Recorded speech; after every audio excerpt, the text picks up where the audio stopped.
Κοιτάξτε αυτόν τον άνθρωπο. Στέκεται σιωπηλός. Κάθε Παρασκευή στα σκαλιά της Ευαγγελίστριας στον Πειραιά. Ο κόσμος περνάει, τον προσπερνάει, του ρίχνει μια ματιά ήκτου. Ένας ζητιάνος, ένας τυφλός γέροντας που ζει από ελεημοσύνη των περαστικών. Είναι ο Νικηταράς. Παρασκευή απόγευμα, Πειραιάς, 1845. Ένας τυφλός άντρας ζητά ελεημοσύνη. Δεν ξέρουν ότι αυτός ο άνθρωπος είναι ο τουρκοφάγος. Ο ήρωας που στα Δερβενάκια έσπασε 3 σπαθιά από τη δύναμη της μάχης. Πώς ο πιο ανιδιοτελής ήρωας της Επανάστασης κατέληξε σε αυτήν την κατάσταση? Αυτός ο άνθρωπος είναι ο Νικήτας Σταματελόπουλος. Είναι ο Νικηταράς, ο τουρκοφάγος. Ο ήρωας που έγινε ο τρόμος των Οθωμανών, ο φύλακας άγγελος της Λευτεριάς.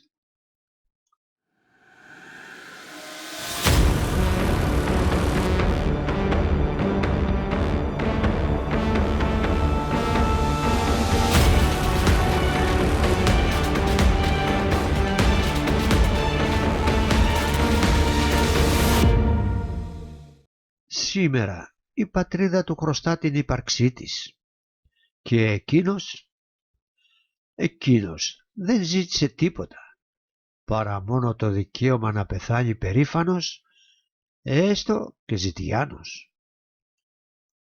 Αυτά που ακούτε είναι μόνο η αρχή μιας μεγάλης έρευνας.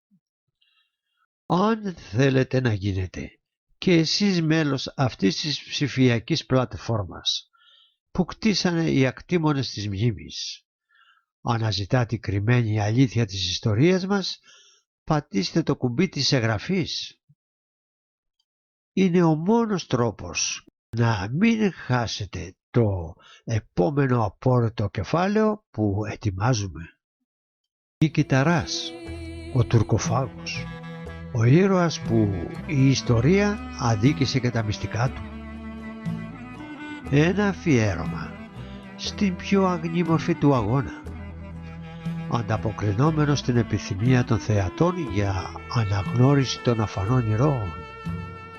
Από ήρωας, ζητιάνος, ο τουρκοφάγος της Δράμανης.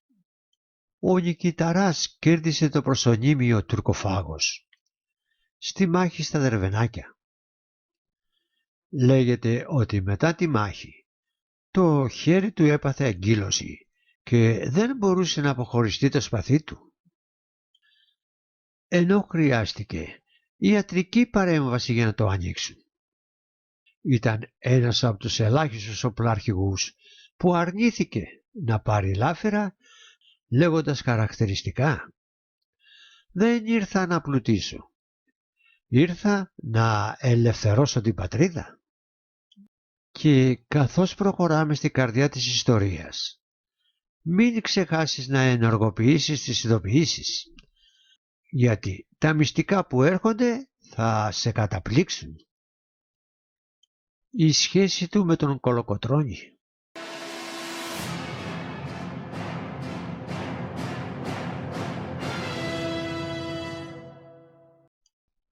Η σχέση του Νικήτα Σταματελοπούλου, Νικηταρά, με τον Θεόδωρο Κολοκοτρώνη δεν ήταν απλώς μια στρατηγική συμμαχία, αλλά ένας βαθύς οικογενειακός και πνευματικός δεσμός που σφυριλατήθηκε μέσα από τους αγώνες και τις κακουχίες. Ο συγγενικός δεσμός. Ο Νικηταράς ήταν αδελφόπιτος, ψυχογιός και ανιψιός του γέρου του Μοριά. Η μητέρα του Νικηταρά, η Σοφία Καρούτσου, ήταν αδελφή της γυναίκας του Κολοκοτρώνη, της Εκατερίνης. Αυτή η συγγένεια έκανε τον Νικηταρά τον πλέον έμπιστο άνθρωπο του Αρχιστράτηγου. Η στρατιωτική αφοσίωση. Στις κρίσιμες μάχες, ο Νικηταράς λειτουργούσε ως το δεξί χέρι του Κολοκοτρώνη. Εκεί που ο Κολοκοτρώνης έβαζε τη στρατηγική, ο Νικηταράς έβαζε την ορμητικότητα. Το Βαλτέτσι υποστήριξε το σχέδιο του Κολοκοτρώνη όταν οι άλλοι οπλαρχηγοί δίσταζαν. Στα Δερβενάκια ήταν εκείνος που υλοποίησε την παγίδα του θείου του, εξολοθρεύοντας τη στρατιά του Δράμαλη. Η πολιτική συμπόρευση και το κοινό τέλος. Η πίστη του Νικηταρά προς τον Κολοκοτρώνη παραμένει ακλόνητη και μετά την Επανάσταση, γεγονός που του κόστισε πολύ ακριβά. Στον εμφύλιο παρέμεινε στο πλευρό του θείου του, αρνούμενος τις δελεαστικές προτάσεις αντίπαλης παράταξης. Στην Βαβαροκρατία, όταν ο Κολοκοτρώνης καταδικάστηκε σε θάνατο το 1834, ο Νικηταράς συγκλονίστηκε. Λίγα χρόνια μετά, το 1839, φυλακίστηκε και ο ίδιος, κυρίως επειδή θεωρήθηκε συνεχιστής της επιρροής του Κολοκοτρώνη στον λαό. Το χαρακτηριστικό περιστατικό λέγεται ότι ο Κολοκοτρώνης έλεγε για τον Νικηταρά: «Ο Νικήτας είναι το σπαθί μου». Από την πλευρά του ο Νικηταράς δεν διεκδίκησε ποτέ αξίωμα που θα μπορούσε να επισκιάσουν το θείο του, επιλέγοντας πάντα το ρόλο του πιστού στρατιώτη. Η σύγκριση των δύο προσωπικότητων. Θεόδωρος Κολοκοτρώνης, ο στρατηγικός νους, διπλωματικός ηγετικός, θείος Μέντορας. Νικήτας Σταματελόπουλος, η πολεμική αρετή, ανιδιοτελή ορμητικός, ανεψιός εκτελεστικό όργανο. Η αδικία, η πτώση και η φυλάκιση. Η περίοδο της πτώσης και της φυλάκισης του Νικηταρά αποτελεί μία από τις μελανότερες σελίδες της ελληνικής ιστορίας. Ο τουρκοφάγος, ο άνθρωπος που δεν κράτησε ούτε ένα γρόσι από τα λάφυρα των μαχών, βρέθηκε κατηγορούμενος ως προδότης από το κράτος που ο ίδιος ελευθέρωσε. Η αιτία της δίωξης. Το 1839 η κυβέρνηση του Όθωνος, υπό την επιρροή των Βαβαρών, στράφηκε κατά της φιλορθοδόξου εταιρείας. Η μυστική αυτή οργάνωση είχε ως σκοπό την προστασία της Ορθοδοξίας και την απελευθέρωση αλήτρωτων περιοχών, Θεσσαλία, Ήπειρο. Οι Βαβαροί φοβήθηκαν ότι η οργάνωση σχεδίαζε την ανατροπή του Όθωνος και την αντικατάστασή του με Ορθόδοξο βασιλέα. Ο Νικηταράς, λόγω του κύρους του και της βαθιάς του ευσέβειας, θεωρήθηκε ο στρατιωτικός αρχηγός της οργάνωσης. Συνελήφθη τις 18 Δεκεμβρίου του 1839. Η φυλάκιση και τα βασανιστήρια. Η κράτηση του στην Αίγινα δεν ήταν απλός περιορισμός, αλλά συστηματική εξόντωση. Απομόνωση. Τον κράτησαν σε ένα σκοτεινό, υγρό κελί χωρίς επαφή με το περιβάλλον. Σωματική βία. Υπέστη ξυλοδαρμούς και εξευτελισμούς. Οι δεσμοφύλακες, κατά υπόδειξη των ανωτέρων, τον χτυπούσαν για να μαρτυρήσει συνωμότες. Η υγεία του.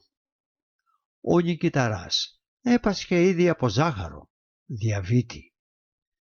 Οι κακές συνθήκες και η έλλειψη τροφής προκάλεσαν τη ταχύτατη επιδείνωση της όρασής του. Η δίκη και η χάρη. Στη δίκη που ακολούθησε το 1840, οι κατηγορίες κατέρευσαν. Δεν βρέθηκαν στοιχεία που να αποδεικνύουν συνωμοσία κατά του θρόνου. Παρά την αθώωση του όμως, η διοίκηση δεν τον άφησε ελεύθερο. Τέθηκε σε κατοίκον περιορισμό στην Αίγινα. Όταν τελικά του δόθηκε χάρη το 1841, ο Νικηδαράς ήταν ένα ράκος. Είχε χάσει σχεδόν ολοκληρωτικά το φως του και η περιουσία του ήταν μηδαμινή. Ο εξευτελισμός της επετείας. Το επίσημο κράτος, αντί να του αποδώσει τιμητική σύνταξη, τον άφησε στη μοίρα του για να επιβιώσει. Και αυτός και η οικογένειά του αναγκάστηκε να ζητήσει άδεια επετείας. Κάθε Παρασκευή ο ήρωας των Δερβενακίων στεκόταν στα σκαλιά του ναού της Ευαγγελίστριας στο Πειραιά, κρατώντας ένα πιάτο για λίγες δεκάρες. Λέγεται ότι όταν περνούσαν ξένοι περιηγητές και ρωτούσαν ποιος είναι αυτός ο τυφλός, οι Έλληνες τρέπονταν να απαντήσουν ότι είναι ο στρατηγός Νικηταράς. Στάδιο αδικίας. Σύλληψης 1839. Φυλάκιση. Αποφυλάκιση. Τέλος 1849. Συνέπεια. Κοινωνικός διασυρμός. Τύφλωση και σωματική κατάρρευση. Ακραία φτώχεια. Θάνατος στην αφάνεια. Αυτή η τραγική κατάληξη αναδεικνύει το μέγεθος της ανιδιοτέλειάς του. Ακόμα και όταν το κράτος τον πρόδωσε, εκείνος δεν στράφηκε ποτέ κατά της πατρίδος, παραμένοντας πιστός στις αρχές του μέχρι τέλους. Η εμπλοκή του στη φιλική εταιρεία και οι πολιτικές ίντρικες της εποχής. Η εμπλοκή του Νικηταρά στα πολιτικά δρόμενα και η σχέση του με τις μυστικές εταιρείες της εποχής αποτελούν το υπόβαθρο της μετέπειτα τραγωδίας του. Ο αγνός στρατιώτης βρέθηκε παγιδευμένος στα γρανάζια των διεθνών συμφερόντων και των εσωτερικών ανταγωνισμών. Η μοίηση στη φιλική εταιρεία. Ο Νικηταράς μοιήθηκε στη φιλική εταιρεία το 1818 στην Καλαμάτα. Ως ανήσυχο πνεύμα και πιστός στο όραμα της ελευθερίας, έγινε ένας από τους πιο δραστήριους αποστόλους της. Ο ρόλος του χρησιμοποίησε το κύρος του για να πείσει όλους τους οπλαρχηγούς να ομονοήσουν. Η ανιδιοτέλεια ακόμη και τότε διέθεσε όλους τους πόρους του για να προετοιμάσει τον αγώνα, χωρίς να ζητήσει ποτέ ηγετικό αξίωμα εντός της εταιρείας. Πολιτικές ίντρικες, τα κόμματα και οι προστάτες. Μετά την απελευθέρωση, η Ελλάδα χωρίστηκε σε 3 κόμματα, τα οποία εξέφραζαν συμφέροντα των μεγάλων δυνάμεων. Το ρωσικό, Ναπέι, σε αυτό άνοικε ο Νικηταράς και ο Κολοκοτρώνης. Πρέσβευε την προσήλωση στην Ορθοδοξία και την συμμαχία με τη Ρωσία. Το αγγλικό, υπό τον Μαυροκορδάτο. Το γαλλικό, υπό τον Κολέτη. Οι Βαβαροί αντιμετώπιζαν το ρωσικό κόμμα ως το μεγαλύτερο κίνδυνο για το θρόνο του Όθωνος, καθώς είχε τεράστια ερίσματα στον απλό λαό και την εκκλησία. Ο Νικηταράς, ως λαοπρόβλητος ήρωας, έγινε ο βολικός στόχος για να πληγεί η επιτροπή των ρωσόφιλων. η συνωμοσία της φιλοορθοδόξου εταιρείας. Η φιλοορθόδοξος εταιρεία 1839 υπήρξε η αφορμή. Οι αντίπαλοι του Νικητάρα παρουσίασαν την οργάνωση ως μια σκοτεινή συνωμοσία. Σκόπευε 1. Να εξαναγκάσει τον Όθωνα να ασπαστεί την Ορθοδοξία. 2. Να προκαλέσει πόλεμο με την Οθωμανική Αυτοκρατορία για την απελευθέρωση της Θεσσαλίας. Οι Βρετανοί και οι Γάλλοι πίεσαν την ελληνική κυβέρνηση να καταστήλει την οργάνωση, φοβούμενοι αύξηση της ρωσικής επιρροής στα Βαλκάνια. Ο Νικηταράς, που όντως πίστευε στην ανάγκη προστασίας της πίστης και της συνέχισης του απελευθερωτικού αγώνα, βρέθηκε στο επίκεντρο μιας διεθνούς διπλωματικής κακέρας. Γιατί έπρεπε να εξοντωθεί? Οι πολιτικές ίντρικες δεν στόχευαν μόνο τον Νικηταρά ως άτομο, αλλά και σε αυτό που συμβόλιζε. Το άφθαρτο ήθος. Ένας ήρωας που δεν εξαγοραζόταν με αξιώματα ήταν επικίνδυνος για το διεφθαρμένο πολιτικό σύστημα. Την ενότητα στρατού. Η επιρροή του στους παλαιούς πολεμιστές φόβιζε την αντιβασιλεία, που ήθελε ένα στρατό υποτελή στους Βαβαρούς. Με κατηγορούν ότι αγαπώ την πατρίδα μου και τον Θεό μου. Αν αυτό είναι έγκλημα, τότε είμαι ένοχος. Φέρεται να είπε κατά τη διάρκεια των ανακρίσεων. Πολιτική διάσταση. Συνέπεια για τον Νικηταρά. Σύγκρουση δυνάμεων. Έγινε το εξυλαστήριο θύμα της αγγλορωσικής αντιπαλότητας. Φόβος εξέγερσης. Η δημοτικότητά του οδήγησε στην παρατεταμένη φυλάκισή του χωρίς στοιχεία. Απαξίωση αγωνιστών. Η παραμέλησή του ήταν μήνυμα προς όλους τους άτακτους της Επανάστασης. Η πτώση του Νικητάρα δεν ήταν τυχαία. Ήταν το αποτέλεσμα μιας συνειδητής προσπάθειας του τότε πολιτικού κατεστημένου να περιθωριοποιήσει εκείνους που έβαζαν το εμείς πάνω από το εγώ. Η άδικη φυλάκισή του από τον αντιβασιλέα του Όθωνα.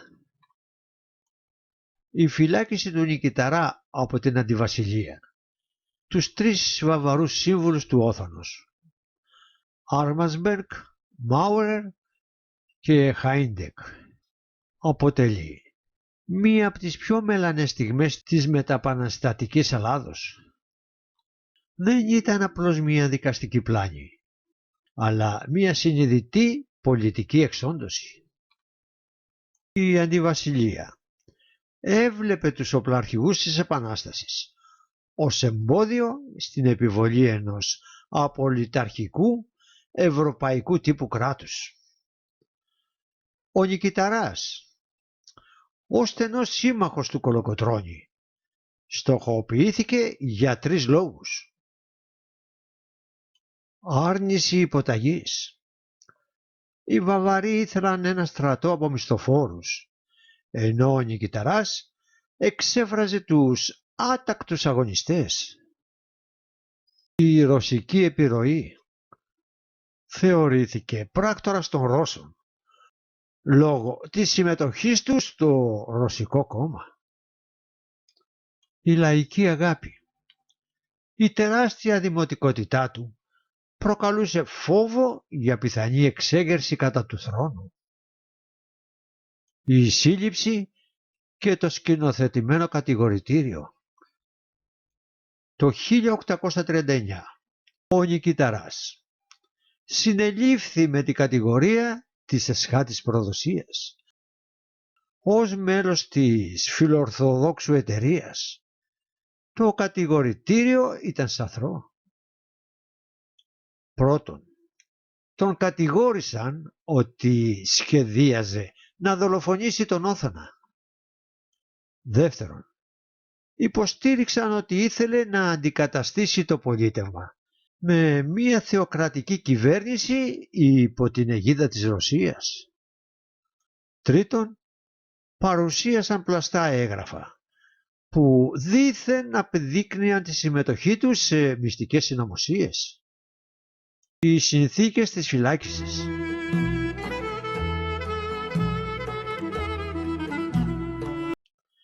«1839-1841». Ο Νικηταράς μεταφέρθηκε στις φυλακές της Αιγίνης. Η μεταχείρισή του ήταν απάνθρωπη, ειδικά αν σκεφτεί κανείς ότι επρόκειτο για έναν εθνικό ήρωα. Σκοτεινά κελιά. Παραμένει σε πλήρη απομόνωση, σε χώρο χωρίς φως και αερισμό. Βασανιστήρια. Δέχτηκε σωματική βία για να ομολογήσει ονόματα συνωμοτών, κάτι που δεν έκανε ποτέ. Η απώλεια της όρασης. Η υγρασία και η έλλειψη ιατρικής φροντίδας για τον διαβήτη του οδήγησαν στη ταχύτατη τυφλωσή του. Η δίκη και η ηθική δικαίωση. Στη δίκη που έγινε το 1840, ο Νικηταράς εμφανίστηκε καταβεβλημένος αλλά περήφανος. Όταν ο πρόεδρος του δικαστηρίου τον ερώτησε αν είχε να πει κάτι, ο ήρωας απάντησε με αφοπλιστική ειλικρίνεια: «Εγώ την πατρίδα μου την αγάπησα και την υπηρέτησα. Αν το να αγαπάς την πατρίδα σου είναι προδοσία, τότε ναι, είμαι προδότης». Το δικαστήριο, υπό την πίεση της λαϊκής κατακραυγής, τον αθώωσε. Ωστόσο, η αντιβασιλεία, παρακάμπτοντας τη δικαιοσύνη, τον κράτησε κατοίκον περιορισμό για ακόμα ένα χρόνο, καταστρέφοντας οριστικά την υγεία και την οικονομική του κατάσταση. Μορφή αδικίας. Πολιτική. Χρησιμοποιήθηκε ως πιόνι στο παιχνίδι των μεγάλων δυνάμεων. Σωματική. Οδηγήθηκε στην τύφλωση λόγω των κακουχιών της φυλακής. Η ηθική. Κατηγορήθηκε ως προδότης, ο πλέον ανιδιοτελής αγωνιστής. Η οικονομική. Αφέθηκε να πεθάνει ζητιάνος, χωρίς καμία αναγνώριση. Η φυλάκιση του Νικηταρά παραμένει το σύμβολο της αγνωμοσύνης του κράτους προς τους δημιουργούς του. Ήταν η τιμωρία ενός ανθρώπου που δεν δέχτηκε ποτέ να συμβιβαστεί με την ηθική του, με την πολιτική σκοπιμότητα. Η αντίδραση του Θεόδωρου Κολοκοτρώνη στη σύλληψη και το βασανισμό του Νικηταρά ήταν ένα κράμα βαθιάς οδύνης, οργής, αλλά και μιας τραγικής συνειδητοποίησης. Οι δύο άντρες δεν μοιράζονταν μόνο το αίμα, αλλά και την ίδια τη μοίρα απέναντι στην αγνωμοσύνη του κράτους. Η συντριβή του γέρου. Όταν έμαθε για τη σύλληψη του Νικηταρά το 1839, ο Κολοκοτρώνης ήταν πλέον σε προχωρημένη ηλικία και είχε ήδη βιώσει τη δική του θανατική καταδίκη και φυλάκιση στο Παλαμίδι το 1834. Η ηθική οδύνη.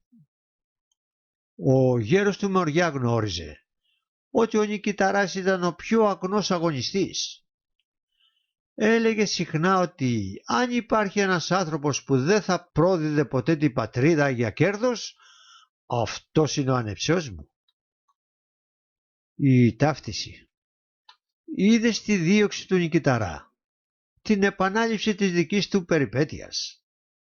Κατάλαβε ότι η αντιβασιλεία κτυπούσε τον Νικηταρά για να τελειώσει οριστικά με την επιρροή της οικογένειας των Κολοκοντρονέων. Το σπαθί μου είναι στη φυλακή.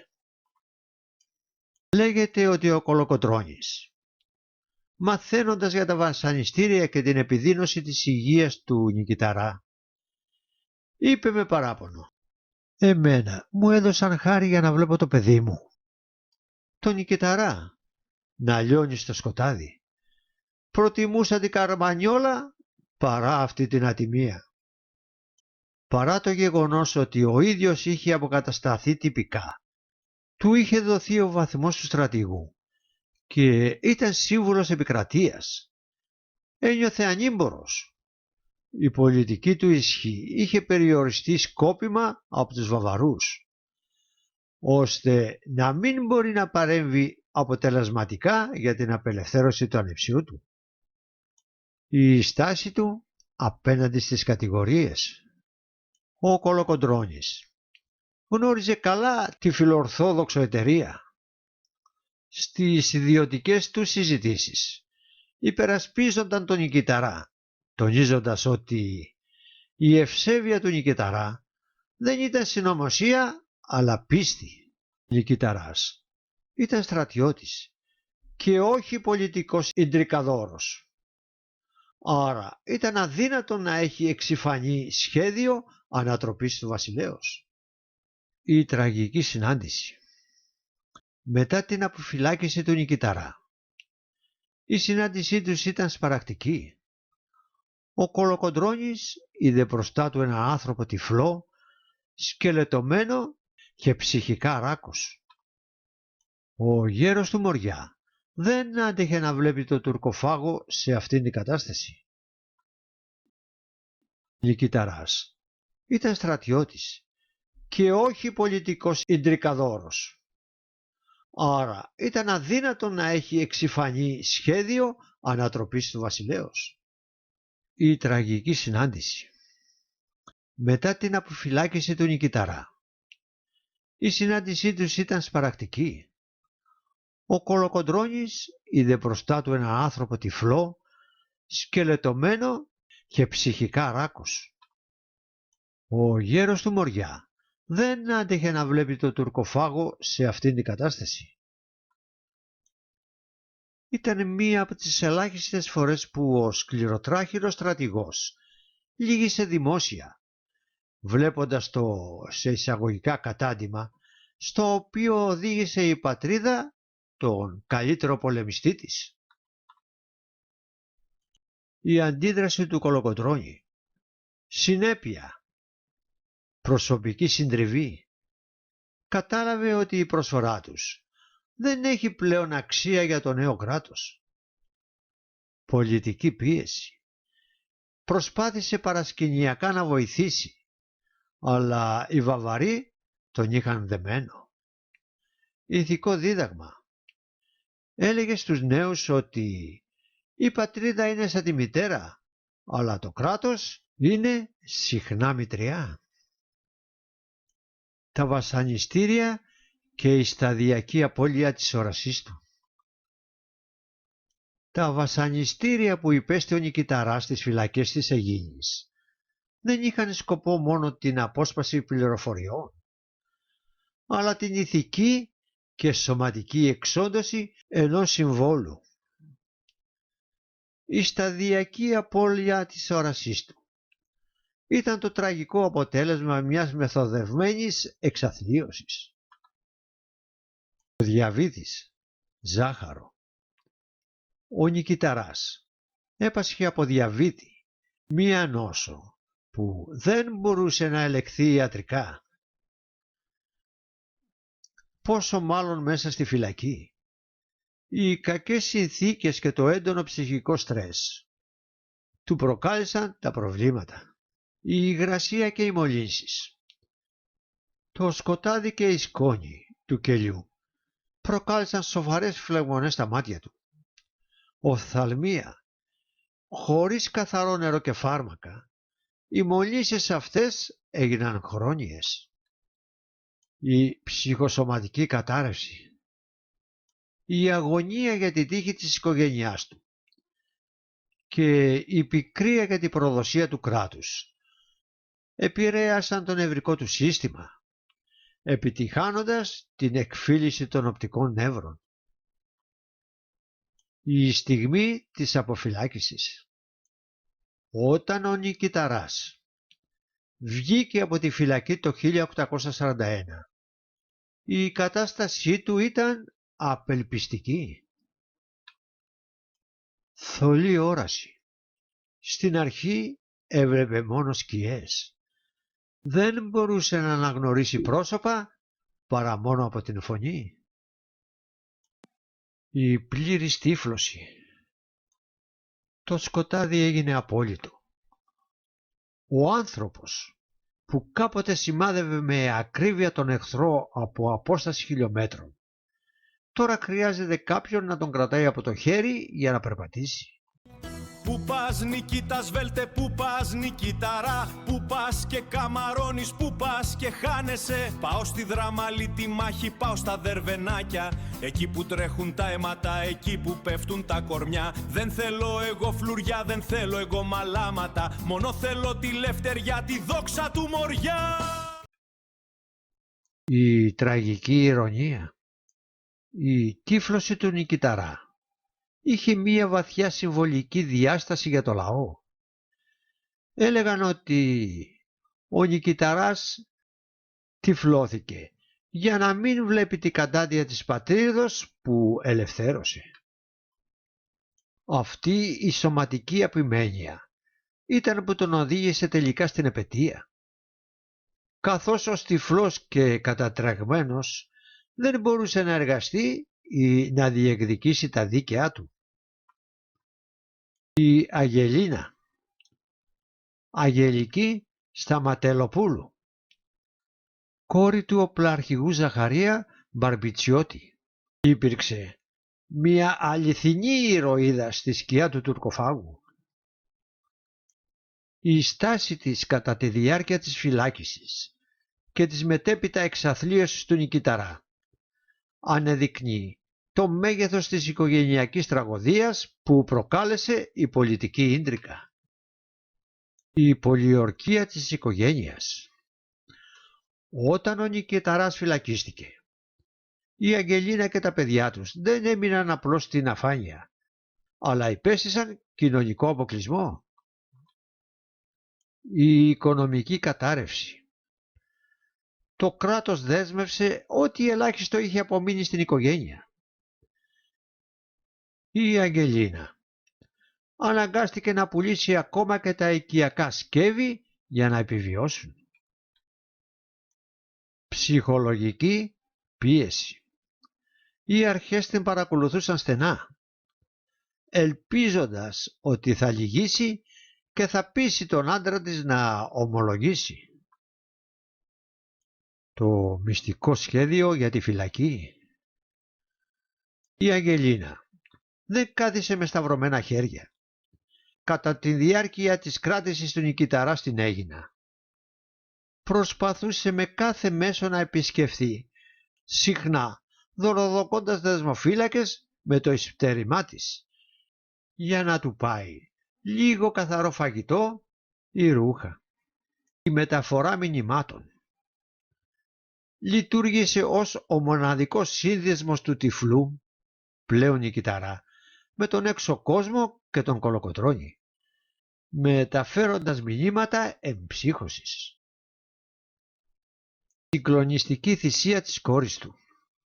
Μία από τις πιο τραγικές πτυχές της ιστορίας αφορά τη μία από τις κόρες του Νικηταρά. Λέγεται ότι η κοπέλα, βλέποντας τον πατέρα της σε αυτή την άθλια κατάσταση, τυφλό και βασανισμένο, και την οικογένειά της να λιμοκτονεί, παραφρόνησε.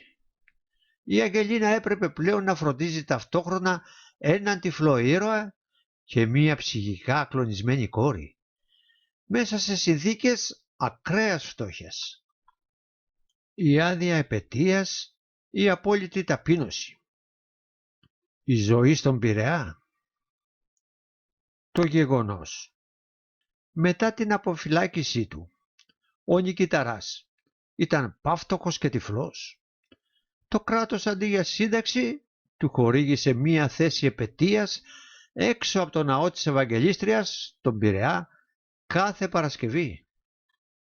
Η δύναμη της ψυχής. Υπάρχει μία ιστορία που λέει ότι όταν ένας ξένος περιηγητής τον αναγνώρισε και θέλησε να του δώσει ένα μεγάλο χρηματικό ποσό, ο Νικηταράς αρνήθηκε, λέγοντας πως η πατρίδα του παρέχει όσα χρειάζεται. Αυτό υπογραμμίζει τη πιο αγνή μορφή του αγώνα. Τον οδηγούσε, τον κρατούσε από το χέρι για να πάει στο ναό της Ευαγγελίστριας.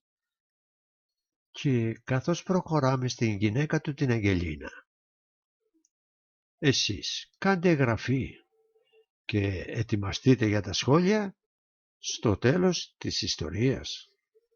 Η γυναίκα του, η Αγγελίνα, στάθηκε δίπλα του σε όλα αυτά τα πέτρινα χρόνια, προσπαθώντας να τον προστατεύσει. Η Αγγελίνα Σταματελοπούλου πέθανε λίγα χρόνια μετά από τον Νικηταρά, έχοντας ζήσει μία ζωή γεμάτη δόξα, αλλά και ανύποπτο πόνο. Ήταν το στήριγμα του ανθρώπου που δεν λύγησε μπροστά στα σπαθιά των Τούρκων, αλλά πλήγωσε η αχαριστία των Ελλήνων. Τον προστάτευε. Προσπαθούσε να κρατήσει μακριά τους περίεργους που ήθελαν να χλεβάσουν το ξεπεσμένο στρατηγό. Διατηρούσε την αξιοπρέπειά του. Φρόντιζε τα ρούχα του να είναι πάντα καθαρά, παρά την τρίπια τους κατάσταση, ώστε να θυμίζουν τη στρατιωτική του τιμή. Αν δεν ήταν η Αγγελίνα, ο Νικηταράς θα είχε πεθάνει πολύ νωρίτερα στην φυλακή. Εκείνη ήταν τα μάτια του και η δύναμή του. Η προσφορά της Αγγελίνας. Η οικονομική. Πώληση προσωπικών κοιμηλίων για επιβίωση. Ψυχολογική. Στήριξη του Νικηταρά στις στιγμές της απόγνωσης. Κοινωνική. Διαφύλαξη της τιμής της οικογένειας παρά την επετεία. Το μυστήριο και η κατακλείδα. Η ιστορία του Νικηταρά κλείνει με ένα μυστήριο που δεν αφορά συνωμοσίες, αλλά την τύχη των λειψάνων του και μια κατακλείδα που αποτελεί το αιώνιο στίγμα της ελληνικής πολιτείας. Το μυστήριο με τον τάφο του. Σώπασε ουρανέ, μη κλαις πουλιά μου απόψε, τον ήλιο τον επλάκωσε η μαύρη γης και η πίκρα ρίζωσε στις καρδιές μας. Ο Νικηταράς πέθανε τις 25 Σεπτεμβρίου του 1849 στον Πειραιά. Παρά την εδρεωμένη πεποίθηση ότι τάφηκε με τιμές δίπλα στο κολοκοτρώνι, η πραγματικότητα κρύβει μία πικρή ασάφεια. Η ταφή τάφηκε όντως στο Α Νεκροταφείο Αθηνών, αλλά ο τάφος του δεν διατηρήθηκε ως μνημείο από την αρχή. Η απώλεια των λειψάνων. Λόγω της φτώχειας της οικογένειας δεν υπήρχε κανείς να πληρώσει για την παντοτινή διατήρηση του τάφου. Έτσι, μετά από χρόνια, τα οστά του μεταφέρθηκαν σε κοινό οστεοφυλάκιο. Η σημερινή κατάσταση. Σήμερα υπάρχει μνημείο στο πρώτο νεκροταφείο. Όμως το ακριβώς σημείο που αναπαύεται ο τουρκοφάγος παραμένει τυπικά άγνωστο, καθώς τα λείψανά του χάθηκαν μέσα στη λύθη και στην ανωνυμία του κοινού τάφου. Η κατακλείδα. Το ήθος του ήρωα. Ο Νικηταράς δεν υπήρξε απλώς ένας πολεμιστής, αλλά το ηθικό αντίβαρο της Επανάστασης. Ο ήρωας χωρίς ανταλλάγματα. Σε μια εποχή που πολλοί οπλαρχηγοί διεκδικούσαν τσιφλίκια, συντάξεις και αξιώματα, ο Νικηταράς πέθανε χωρίς να κατέχει ούτε μία σπιθαμή γης. Σιωπηλή διαμαρτυρία. Αχ Νικήτα, ο Νικήτα, στη Δερβενακίον τη μάχη ήλιος έκαιγε τη σκόνη κι ατσαλένια σου λεπίδα δόξα γλυκιά σου δίνει. Μα της έγινας η πέτρα, κρύα φυλακή σε κλείνει. Τυφλός ζητιάνος τώρα, ψωμί στα σκαλοπάτια ψάχνεις. Αχ Νικιά, ο Νικήτα. Η επετεία του δεν ήταν μόνο ανάγκη επιβίωσης, αλλά μια κραυγή αλήθειας. Στεκόταν τυφλός μπροστά στο λαό για να δείξει το πραγματικό πρόσωπο της εξουσίας που καταβρόκτιζε τα παιδιά της Επανάστασης. Η αποκατάσταση της μνήμης. Χρειάστηκαν δεκαετίες για να αποκαταστήσει η ιστορία το όνομά του. Σήμερα θεωρείται ο αγνότερος των αγωνιστών. Δεύτερον, το όνομά του κοσμεί δρόμους, πλατείες, στρατόπεδα, ως σύμβολο της ανιδιοτελούς προσφοράς. Τρίτον, η μορφή του στα Δερβενάκια παραμένει απόλυτο πρότυπο ανδρείας. Το τελευταίο μάθημα.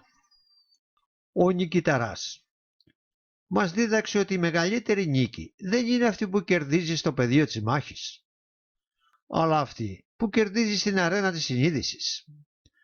Αρνήθηκε το πλούτο για να κρατήσει την ψυχή του ελεύθερη. Γεγονός και σημασία. Θάνατος 1849. Σώπασε ουρανέ. Το τέλος μιας μαρτυρικής ζωής στη φτώχεια. Τάφος. Σύμβολο αρχικής κρατικής αδιαφορίας. Κληρονομιά.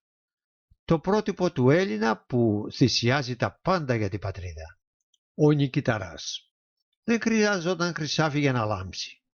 Η λάμψη του σπαθιού του στα Δερβενάκια και η γαλήνη της τυφλής του μορφή στον Πειραιά είναι η αιώνια περουσία του γένους. Η άδεια επετείας, το μοναδικό προνόμιο που του έδωσε το κράτος.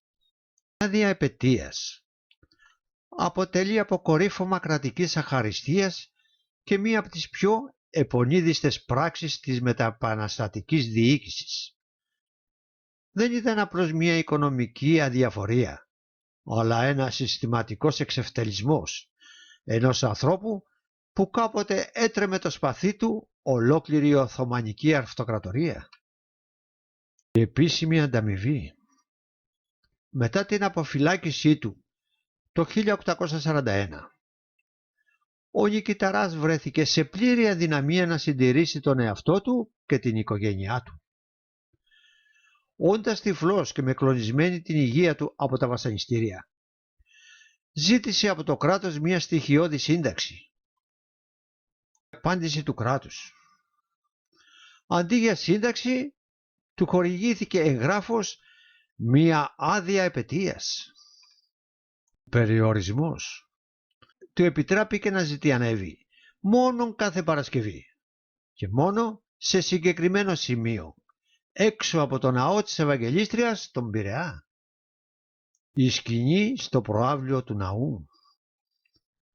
Κάθε Παρασκευή ο στρατηγός Νικηταράς, ο τουρκοφάγος, καθόταν σε μία γωνιά του ναού.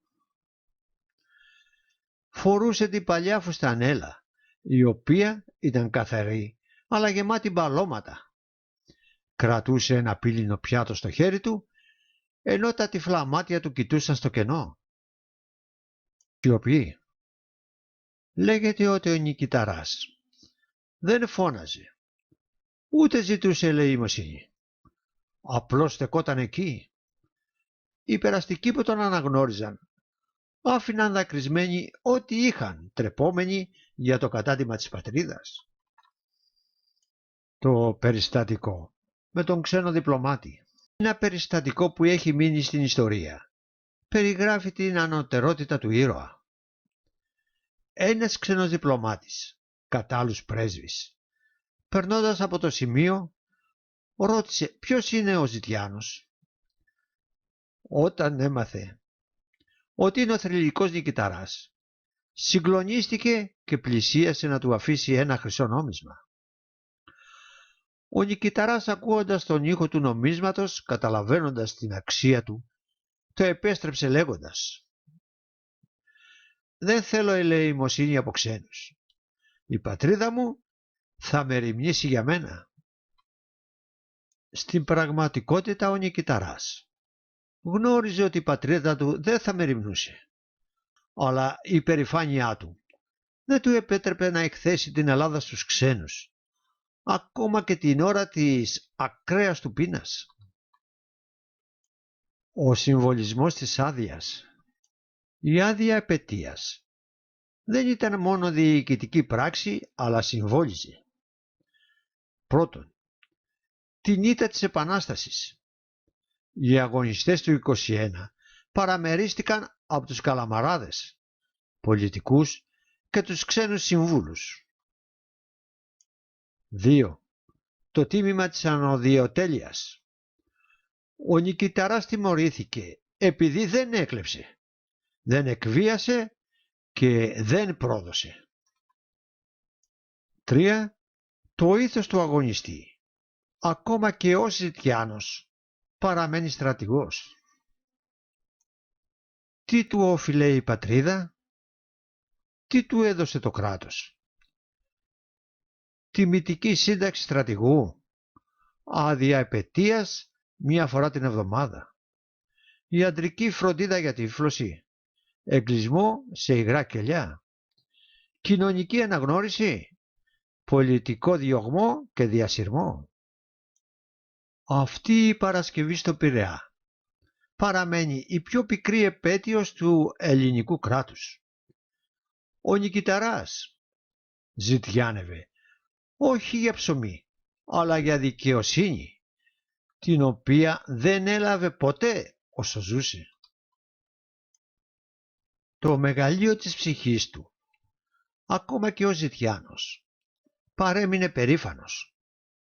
Το μεγαλείο της ψυχής του νικηταρά δεν φάνηκε μόνο στο κόμμα του πολέμου, αλλά κυρίως στην ταπείνωση της επετείας, εκεί που ο μέσος άνθρωπος τα λύγιζε από το μίσος και από την αχαριστία του κράτους. Ο νικηταράς παρέμεινε βράχος υπερηφάνειας. Στη Ρούμελη αντιχούν τα αρματά σου, του Δερβενακίου η δόξα σου. Μα η πατρίδα σου έδωσε μόνο μια ψεύτικη κατηγορία και στα κρύα τα σίδερα έχασες τα φτερά σου. Τον τουρκοφάγο τον νικηταρά τον άφησαν τυφλό και μόνο να ζει μες στη φτώχεια και τον πόνο, θρύλος του πολέμου, ο νικηταρά. Επετεία ως στρατιωτική υπηρεσία. Για τον νικηταρά, ακόμη και να στέκεται στο προάβλιο της Ευαγγελίστριας με το πιάτο της ελεημοσύνης, ήταν μία μορφή υπηρεσίας. Δεν παρακαλούσε, δεν με ψημυρούσε, δεν εξέθετε το κράτος. Δεχόταν τη μοίρα του με μία αρχιοπρεπή στοικότητα, θεωρώντας ότι αν η θυσία της δικής του αξιοπρέπειας ήταν το τίμημα για να υπάρχει Ελλάδα ελεύθερη, τότε το τίμημα ήταν δίκαιο. Το περιστατικό με τον ξένο διπλωμάτη. Ήταν ένα ευγενές ψέμα.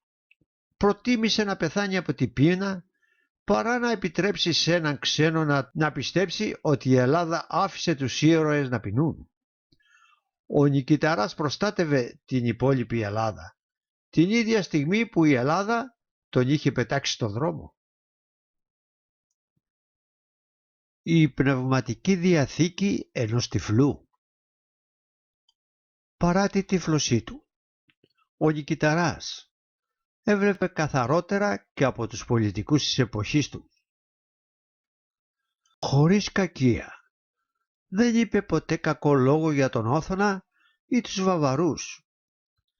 Πίστευε ότι οι άνθρωποι σφάλουν, αλλά η πατρίδα παραμένει ιερή. Ο φύλακας του ήθους, όταν οι παλιοί συμπολεμιστές του τον επισκέπτονταν και έκλαιγαν βλέποντάς τον, εκείνος τους παρηγορούσε λέγοντας: «Μην κλαίτε αδέλφια, η πατρίδα είναι ελεύθερη, αυτό φτάνει». Ο Ακτήμων ως πρότυπο. Σε μια κοινωνία που οικοδομήθηκε πάνω στο ρουσφέτη και την ιδιοτέλεια, ο Νικηταράς παρέμεινε ακτήμων. Δεν είχε σπίτι, δεν είχε χωράφια, δεν είχε χρήματα. Είχε όμως κάτι που κανένας χρυσός δεν μπορούσε να αγοράσει: την απόλυτη ελευθερία της συνείδησης. Χαρακτηριστικό μεγαλείο, αυταπάρνηση, χάρισε όλα τα λάφυρα των Δερβενακίων. Υπομονή, δέχτηκε τη φυλακή χωρίς να προδώσει κανέναν. Υπερηφάνεια, αρνήθηκε την ελεημοσύνη των ξένων ως ζητιάνος. Συγχώρεση, πέθανε χωρίς να ζητήσει εκδίκηση από τους διώκτες του. Ο Νικηταράς είναι ο μοναδικός ήρωας που μεγάλωσε μέσα από την πτώση του. Η φτώχεια του δεν τον μείωσε. Αντιθέτως τον εξύψωσε σε ένα πνευματικό επίπεδο όπου οι τίτλοι και τα αξιώματα φαντάζουν μηδαμινά. Ο Νικηταράς, ο ήρωας που νίκησε τους τυράννους αλλά λύγησε από την αχαριστία. Η δόξα. Ο Νικήτας Σταματελόπουλος υπήρξε το καθαρό σπαθί του αγώνα. Στα Δερβενάκια η ορμή του ήταν τέτοια που 3 σπαθιά έσπασαν στα χέρια του, ενώ το 4ο κολλήθηκε στη παλάμη του από την αγκύλωση.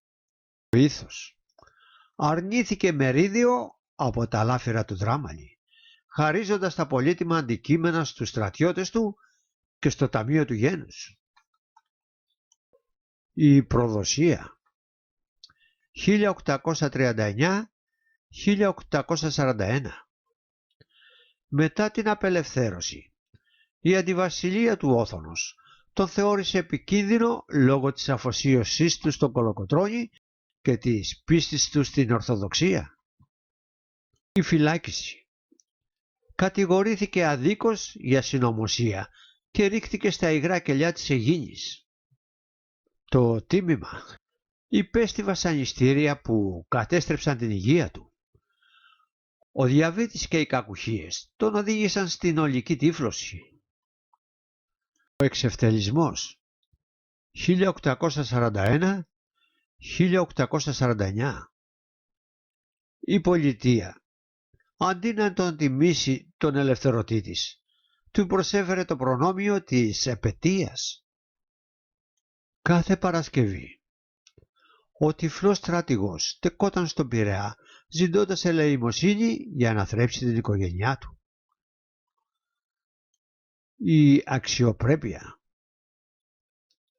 Αρνήθηκε χρυσό νόμισμα από ξένο διπλωμάτη, προτιμώντας την πείνα παρά τον διασυρμό της Ελλάδας στα μάτια των ξένων. Η αιωνιότητα. Ο Νικηταράς έφυγε πάμπτωχος το 1849. Η περιουσία του ήταν μόνο η τιμή του. Σήμερα η ιστορία του κατατάσσει ως τον ακτήμονα ήρωα, εκείνον που έδωσε τα πάντα και δεν ζήτησε τίποτα. Στίχους από δημοτικό τραγούδι για τον ήρωα Νικηταρά. Σαν τον Νικηταρά κανείς δεν βγήκε παλικάρι, στα Δερβενάκια πολεμεί, σαν το θεριό στο κάμπο. Σπαθί κρατεί στο χέρι του και το αίμα τρέχει ποτάμι, κι όπου πατήσει και σταθεί, Τούρκος δεν μένει ορθός. 3 μέρες πολεμούσε, χωρίς ψωμί και δίχως ύπνο, και το σπαθί του κόλλησε από το απολύτο αίμα. Εσείς, εάν ζούσατε το 1841, θα τολμούσατε να ζήσετε όπως έζησε ο Νικηταράς? Γράψτε μου τη γνώμη σας στα σχόλια.